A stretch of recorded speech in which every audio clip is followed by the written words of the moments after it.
আপনি যদি 350 টার্গেট করে খেলেন তাইলে সেই টিম 150 অল আউট হবে। সৌম্য সরকার কি আসলে ফিট আছেন কিনা, যারা দেখতে নারী তার চলন বাঁকা। Najmul Hossain Shanto should make his step forward as a captain. ছিলেন যে তোমাদের সিনিয়র ব্যাটসম্যানরা নতুন বলে ব্যাটিং করতে চায় না। রাওয়ালপিন্ডিতে নাইস রানার ডেফিনেটলি খেলবেন।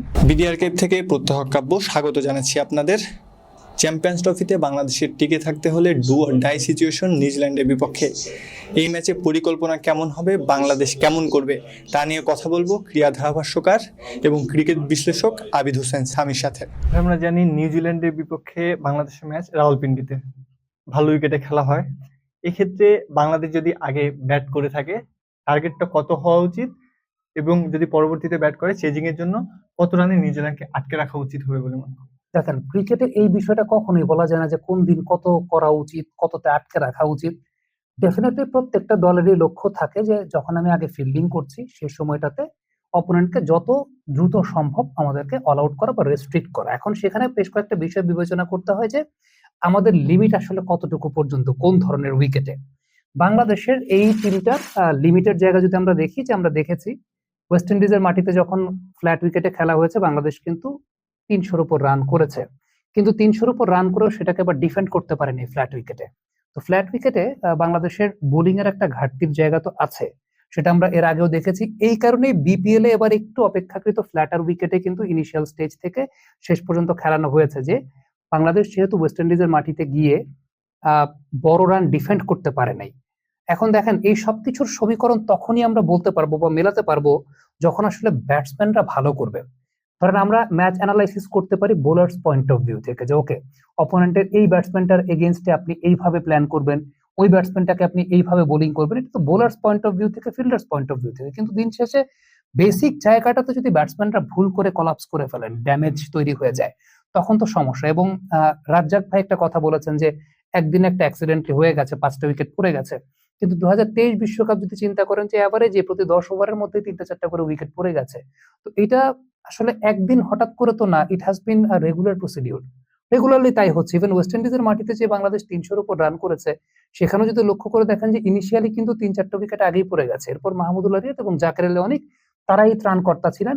এর আগের ম্যাচটা আমরা দেখলাম, সেখানেও কিন্তু জাকের আলী অনিক এবং সেই সঙ্গে তাওহিদ হৃদয় তারাই ত্রাণকর্তা হয়েছেন।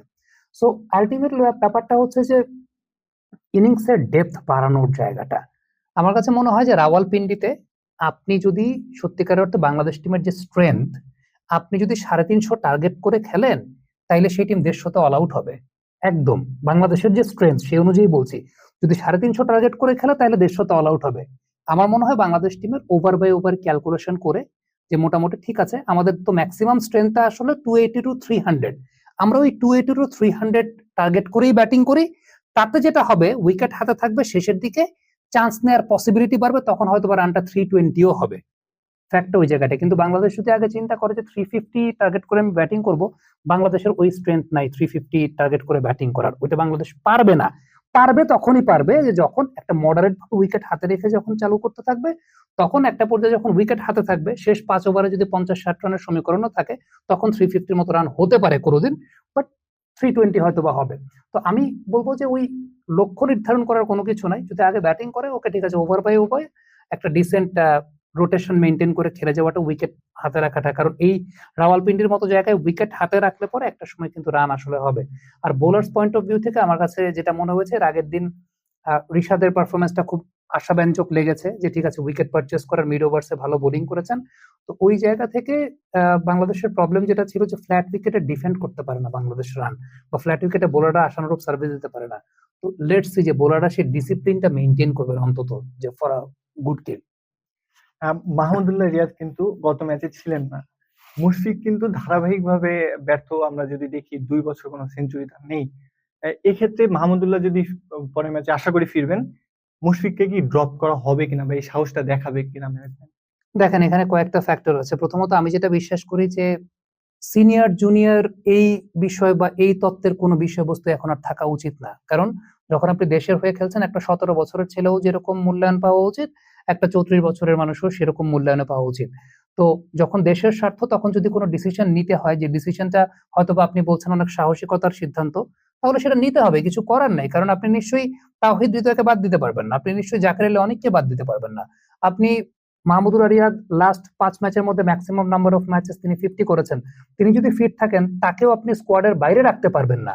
সো আলটিমেটলি যদি স্কোয়াডে ইনকর্পোরেট করতে হয় সেক্ষেত্রে অবশ্যই টিম ম্যানেজমেন্ট সেই জায়গাটা বিবেচনা করবে। এখানে দুইটা বিবেচনার বিষয় আছে। প্রথমত হচ্ছে মুশফিকুর রহিমকে যদি বাদ দেয়া হয় তাহলে উইকেট কিপিংটা কে করবেন? জাকের আলী অনেককে 50 ওভার্স ফরম্যাটে এরকম বড় আসরে উইকেট কিপিং করার মতো তার উইকেট কিপিং নেচারটা এখনো প্রমিনেন্ট হয়েছে কিনা, ওই কনফিডেন্সটা টিম ম্যানেজমেন্ট পাবে কিনা সেটা টিম ম্যানেজমেন্ট খুব ভালো বলতে পারবে। দ্বিতীয় ব্যাপার হচ্ছে সৌম্য সরকারকে আসলে ফিট আছেন কিনা, এটা একটা অনেক বড় কোয়েশ্চেনের জায়গা। এর আগের দিন সৌম্য সরকারের ব্যাটিং দেখে, সৌম্য সরকারের ফিল্ডিং দেখে আমার কাছে মনে হয়েছে সৌম্য সরকার খুব বেশি ফিট নাই ম্যাচ খেলার মতো। তার আঙ্গুলের ইনজুরি আছে, সবকিছু মিলিয়ে একটু আউট অফ রিদম। সো এইটা আগে এনশিওর হওয়াটা খুব গুরুত্বপূর্ণ যে সৌম্য সরকার তিনি আসলে ম্যাচ ফিট কিনা। যদি সৌম্য সরকার ম্যাচ ফিট না থাকেন সেক্ষেত্রে তো এমনও হতে পারে নাজমুল শান্ত ওপেনিং এ চলে গিয়ে তানজিদ হাসান তামিমের সঙ্গে, then you never know Mahmudullah রিয়াদের এরকম বড় টুর্নামেন্টের নাম্বার 3 তে ব্যাটিং করার একটা জায়গা আমরা জানি যে নাম্বার 3 তে তার বেশ ভালো ইনিংস আছে, সেটাও হতে পারে। কম্বিনেশনটা যদি আপনি সেভাবে সাজাতে চান, মিরাজকে 4-এ দিয়ে মাহমুদুল্লাহ রিয়াদকে 3-এ প্রমোট করে, এটা ডিপেন্ড করে যে মাহমুদুল্লাহ রিয়াদ আসলে 3-এ ব্যাটিং করতে চান কিনা, সেটাও একটা প্রেফারেন্সের জায়গা থাকে। অনেক সময় একটা কথা হয় কি যে আমাদের দেশে বলা হয় যে এই ব্যাটসম্যানকে 3-এ ব্যাটিং করানো হচ্ছে না কেন, ওই ব্যাটসম্যানকে 4-এ ব্যাটিং করানো হচ্ছে না কেন। সাউথ আফ্রিকান একজন কোচ, অফ দ্য রেকর্ড একটু বলি, সাউথ আফ্রিকান একজন কোচ বাংলাদেশ টিমের সঙ্গে কাজ করেছেন। তিনি একবার একটা পার্সোনাল আলাপচারিতে আমাকে একটা কথা বলেছিলেন যে তোমাদের সিনিয়র ব্যাটসম্যানরা নতুন বলে ব্যাটিং করতে চায় না। তো ওইটা কিন্তু আবার প্রেফারেন্সের জায়গাও আছে। টেকনিক্যালি আমি ধরে নিচ্ছি যে যদি না চান তার একটা প্রেফারেন্স থাকতে পারে, হয়তোবা তিনি মনে করছেন যে পুরানো বলে তার প্রোডাক্টিভিটিটা তিনি বেশি দিতে পারবে, সেটা তার চয়েস, সেটা আমি একদম 100% সম্মান জানি।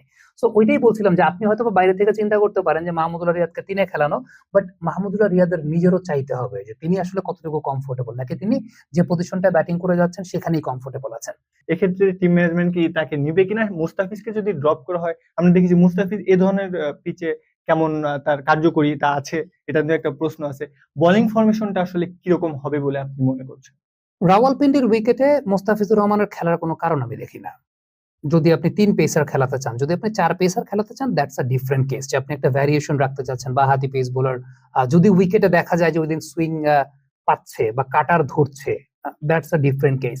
কিন্তু যদি বেসিক বোলিং কম্বিনেশনে যেতে চায় তাহলে সেই জায়গাটা নাহিদ রানাকে, শুধুমাত্র রাওয়ালপিন্ডির উইকেট না, নাহিদ রানাকে এই টুর্নামেন্টের কোনো উইকেটেই না খেলানোর কোনো কারণ নেই।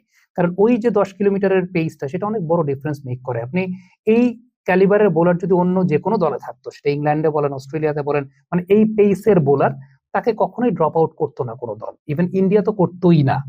ইন্ডিয়াতে এই টুর্নামেন্টে এত গতির বোলার আসলে নাই নাহিদ রানার মতো। সো নাহিদ রানা যদি ইন্ডিয়া টিমে থাকতেন, তাকে ইন্ডিয়া এই এক্স ফ্যাক্টরটাকে বসাতো না কোনো টিম কোনো ম্যাচে, সেটা দুবাইতেও বসাতো না, রাওয়ালপিন্ডিতে তো প্রশ্নই আসে না। তো রাওয়ালপিন্ডিতে নাহিদ রানা ডেফিনেটলি খেলবেন, এটা আমার কাছে মনে হয় যে টিম ম্যানেজমেন্টও নিশ্চয়ই অত বোকা না যারা নাহিদ রানাকে খেলাবে না রাওয়ালপিন্ডিতে। সেক্ষেত্রে আমার কাছে যেটা ব্যক্তিগতভাবে মনে হয়, যদি 3 পেসার খেলে তাহলে মুস্তাফিজ ড্রপ যাবেন, তাসকিন আহমেদ, নাহিদ রানা এবং সেই সঙ্গে তানজিম সাকিব।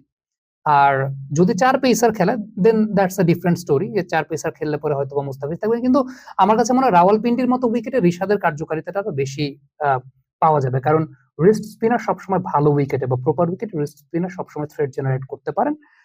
ফিফথ বোলিং অপশনটা সেই জায়গাটায় মেহেদী হাসান মিরাজ আছেন। তবে ডেফিনেটলি এই ব্যাপারটা আপনি শিওর থাকেন যে রাওয়ালপিন্ডিতে আপনার ষষ্ঠ সপ্তম বোলার অবশ্যই প্রয়োজন পড়বে। সেই জায়গাটায় বাংলাদেশের ধরা খাওয়ার সবচেয়ে বড় পসিবিলিটির জায়গাটা আছে, যে আপনার ষষ্ঠ এবং সপ্তম বোলারের অপশনটা আসলে কোথায় আছে।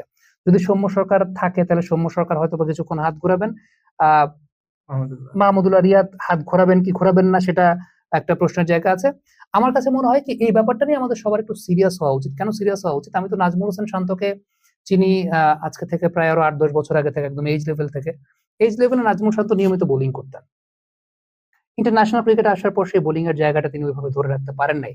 আমাদের প্লেয়ারদের এই মাল্টি স্কিলের জায়গাটা আমরা কেন জানি ধরে রাখতে পারি না। আমাদের প্লেয়াররা কেন যেন ওই মাল্টি স্কিল গুলোকে বিল্ড আপ করতে পারেন না। আপনি দেখেন আমরা কিন্তু অলরাউন্ডার সংকটে ভুগছি বর্তমানে। ওয়ানডে ক্রিকেট বলেন, টি20 ক্রিকেট বলেন, it's a game of all-rounders. India টিমের সবচেয়ে বড় লাক্সারি কি জানেন? ইন্ডিয়া টিমে বেস্ট 11-এই হার্দিক পান্ডিয়া, আকসার প্যাটেল, রবীন্দ্র জাদেজাকে নিয়ে খেলছে। তার মানে আপনি চাইলে উপর নিচ থেকে ব্যাটসম্যান বোলার কমাতে পারছেন। আপনার যখন মাল্টি স্কিলটা থাকছে, দ্যাট মিনস আপনার কম্বিনেশনটা মেলাতে অনেক সহজ হচ্ছে, কারণ ক্রিকেটটা 11 জনের খেলা, 13 জনের খেলা না। তো আলটিমেটলি প্রবলেমের জায়গাটা এটা যে আমাদের যদি অলরাউন্ডার্স থাকতো, আমাদের এই ষষ্ঠ বোলিং অপশনটা, রাওয়ালপিন্ডিতে আপনার ষষ্ঠ বোলার লাগবেই, এটা মাস্ট। এখন এই ষষ্ঠ বোলারের কাভার আপটা আপনি কিভাবে করবেন সেটা আসলে খুব ইম্পর্টেন্ট ব্যাপার। আমার কাছে মনে হয় এটাই রাওয়ালপিন্ডিতে বাংলাদেশের বোলিং পার্সপেক্টিভ থেকে অন্যতম বড় শঙ্কার জায়গা। এখন এই যে বোলিং এর কথা যে বলছি, ধরেন ব্যাটসম্যানরা যদি 20 রানে 5 উইকেট ফেলে দেয়, তাহলে আর এসব নিয়ে কোনো কথা বলে লাভ নেই, কারণ এর আগের দিন যেটা হয়েছে সেটা খুব বাজে ব্যাটিং, যাচ্ছে তাই ব্যাটিং। এই যে আপনি বলছিলেন যে আগের দিনে বাজে ব্যাটিং এর কথা, ব্যাটিং কলাপস করেছে নিউজিল্যান্ডের বিপক্ষে। এটা কিন্তু আমাদের ডু অর ডাই ম্যাচ, ভালো করতে হলে, টিকে থাকতে হলে, এই ম্যাচ জিততে হবে। এক্ষেত্রে ব্যাটিং এ আপনার টপ অর্ডারে এক্স ফ্যাক্টর কি হতে পারেন? দেখেন, নিউজিল্যান্ডের বোলিং অ্যাটাকটা খুব টাফ বোলিং অ্যাটাক। এর আগের দিন পাকিস্তান যখন খেলছিল, আমরা বলছিলাম যে পাকিস্তান রান তুলতে পারছে না। আমি অনেক গণমাধ্যমে দেখেছি যে বাবর, রিজওয়ান তারা রান তুলতে পারছিলেন না, বা তারা স্লো খেলছেন, এই কথা বলা হচ্ছিল যে বাবর এবং রিজওয়ান স্লো খেলছিলেন। বাবর এবং রিজওয়ান স্লো খেলছিলেন না, the quality of bowling, what was happening that day, it was unbelievable. যারা ক্রিকেটটা ওইভাবে বোঝেন বা দেখেন, তারা জিনিসটা বলতে পারবেন যে নিউজিল্যান্ডের বোলিং কোয়ালিটিটা আসলে কতটুকু এনরিচ হয়েছে। অরুক হাইটটা অনেক বেশি, লম্বা। বাংলাদেশের ব্যাটসম্যানদের পয়েন্ট অফ ভিউ থেকে এটা সবচাইতে, আমি যদি বলি যে, প্রবলেমেটিক ব্যাপার। অরুককে কিভাবে সামলাবে, এটার জন্য একটা বাড়তি প্রস্তুতি নেওয়াটা খুব গুরুত্বপূর্ণ। যে এই বোলারটা যেহেতু হাইটটা আছে, তানজিদ তামিমকে যদি চিন্তা করেন, তানজিদ তামিম একটু বেশি হাইটের বোলারদের এগেনস্টে যখন বল একটু হাইট পায়, তার ডিসিভিং ফ্যাক্টরের জায়গা আছে। সৌম্য সরকার কতটুকু টাচে আছেন I don't know. Mehedi Hasan Miraz batting এ যদি একটু বেশি হাইট, একটু উপর থেকে বল একটু এক্সট্রা বাউন্স করে, সেখানে প্রবলেমের জায়গা আছে। সো বাংলাদেশের আসলে এই বোলারটার 10টা ওভার, বা ইনিশিয়ালি যদি আপনি চিন্তা করেন, এই বোলারটার 4টা ওভার বা 5টা ওভার, আপনি 5 ওভারে 10 রান নেন, উইকেট দিয়েন না। আমার কথা হচ্ছে এই জায়গাটাতে, কারণ this bowler will be the game changer for New Zealand, যেটা আমার কাছে সবচেয়ে প্রবলেমেটিক মনে হয়। বল যখন আস্তে আস্তে পুরনো হয়ে যায়, মিডল অর্ডার থেকে বাংলাদেশের একটা রান আসবে, এটা আপনি ধরে রাখেন। এখন ফ্যাক্ট হচ্ছে মিডল অর্ডার থেকে সেই রান আসাটা আসলে এনাফ কিনা। এক্স ফ্যাক্টর যদি বলেন, এক্স ফ্যাক্টরটা আসলে উপরের দিক থেকেই হতে হবে। এবং আমার কাছে যেটা মনে হয়, যেটা হওয়া উচিত, রাওয়ালপিন্ডির মতো জায়গায় একটু ডিপ ব্যাটিং করা উচিত। Najmul Hossain Shanto should make his step forward as a captain in Rawalpindi. এটা অনেকের কাছে এটা খুব ট্রল আইটেম হতে পারে, but what I believe, in this kind of surface যেখানে আপনার ডিপ ব্যাটিং করাটা খুব গুরুত্বপূর্ণ, নাজমুল শান্তকে তার বেস্ট পটেনশিয়াল পসিবিলিটি অনুযায়ী ব্যাটিং করতে হবে। উইকেট দেবেন না, উইকেটে থাকবেন, রান ওইভাবে আসবে। কারণ ওই যে জায়গাটা, একটা স্ট্রাগলিং পিরিয়ড নতুন বলে আসবে রাওয়ালপিন্ডিতেও, ওই স্ট্রাগলিং পিরিয়ডটাকে পার করাটা খুব ইম্পর্টেন্ট একটা ব্যাপার। এখন ইনিশিয়ালি অরুপ যখন আসবে, খুব বেশি চার্জ করে খেলতে গেলে উইকেট পতনের পসিবিলিটি থাকবে। সো ডিপ ব্যাটিং করাটা খুব গুরুত্বপূর্ণ, এবং বাংলাদেশের এই লাইন আপের মধ্যে still I believe one day ফরম্যাটে ডিপ ব্যাটিং করার ক্যাপাবিলিটি নাজমুল শান্তর সবচেয়ে বেশি, যদি তিনি সেটা দেখাতে পারেন। এখন সমস্যার জায়গাটা হচ্ছে, দেখেন এর আগের দিনের যে ম্যাচটা, এর আগের দিনের ম্যাচের আগে নাজমুল শান্তর এই বছরের অ্যাভারেজ হচ্ছে 72, বাট এর আগের দিনের ম্যাচে শুধুমাত্র নাজমুল শান্ত একা তো ডাক মারেননি, বাকি দুইজন আর আরো তো 2জন ডাক মেরেছেন। বাট ওই যে যারা দেখতে নারী তার চলন বাঁকা, ফ্যাক্টর হচ্ছে ওই জায়গাটাতে ওই প্রবলেমটা নাজমুল শান্তর জন্য হয়েছে। এখন হ্যাঁ, শান্ত যে বলটায় আউট হয়েছেন, ইট ওয়াজ আ রেকলেস শট। ওই জায়গাটাই আমি আসলে বলছিলাম যে আপনার বেস্ট পটেনশিয়ালিটি অনুযায়ী খেলাটা, যেটা খুব ইম্পর্টেন্ট। শেষ প্রশ্ন যদি আমি জানতে চাই আপনার কাছে, নিউজিল্যান্ডের ব্যাটিং অর্ডার দারুণ শক্তিশালী, তারা ভালো টাচে আছে। লাথাম, উইলিয়ামসন, ফিলিপস দারুণ টাচে আছে। সেক্ষেত্রে বাংলাদেশের যদি এখানে টিকে থাকতে হয় চ্যাম্পিয়ন্স ট্রফিতে, সব মিলিয়ে বাংলাদেশের জন্য কতটুকু চ্যালেঞ্জিং হচ্ছে এবং কতটুকু সম্ভাবনা আপনি দেখছেন পরবর্তী ম্যাচে? ব্যাটিংটা ভালো হতে হবে, ব্যাটিংটা ভালো হতে হবে, এটা ছাড়া আর কোনো আসলে উপায় নাই। একটা বিষয় বলি, এটা শুনতে অনেকের খারাপ শুনতে মনে হতে পারে, বাংলাদেশ কোয়ালিটি স্পিন খেলতে পারে না। এটা একটা অনেক বড় সত্য কথা, এটা মেনে নেন। বাংলাদেশ কোয়ালিটি স্পিন খেলতে পারে না। এই টুর্নামেন্টের সবচাইতে কোয়ালিটিফুল স্পিন অ্যাটাকটা নিউজিল্যান্ড এবং ইন্ডিয়ার।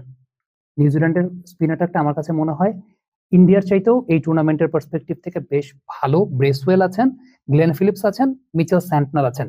ব্রেসওয়েলকে কেউ ওইভাবে স্পিনার হিসেবে রেট করেন না, but he is a very cunning spinner, এই ব্যাপারে কোনো সন্দেহ নেই। সো এই কোয়ালিটি স্পিনটা বাংলাদেশ খেলতে পারে না, স্ট্রাগল করে, এটা একটা বড় প্রবলেমের জায়গা। তো এখানে যে বিষয়টা খুব গুরুত্বপূর্ণ, ইনিশিয়ালি প্রথম 10 ওভার উইকেটটা প্রিজার্ভ করা, যত বেশি উইকেট রেখে দেওয়া যায়। মানে আপনি অরুপকে উইকেট দেবেন না, মিড ওভার্সের স্পিনাররা আপনাকে পেয়ে বসবে, বাট উইকেট হাতে থাকলে ইউ ক্যান স্কোর রানস, যেটা সবচেয়ে ইম্পর্টেন্ট।